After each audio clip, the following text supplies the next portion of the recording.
Nagulat ang netizen nang maispatan ng kapamilya actor TV host na si Enchong D sa red carpet ng GMA Gala 2024 na idinaraos nitong Sabado ng gabi, July 20 sa Marriott Manila Hotel sa Pasay City.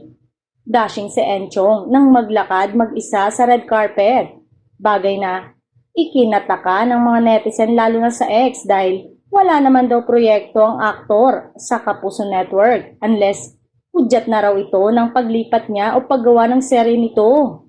Matatandang malaya ng star magic artist na makapagtrabaho sa kahit na aling network.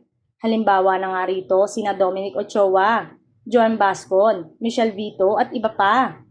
Latest pa nga rito ang tabing ilog star na si Desiree Del Valle na magiging bahagi ng upcoming series na Mga Batang Riles.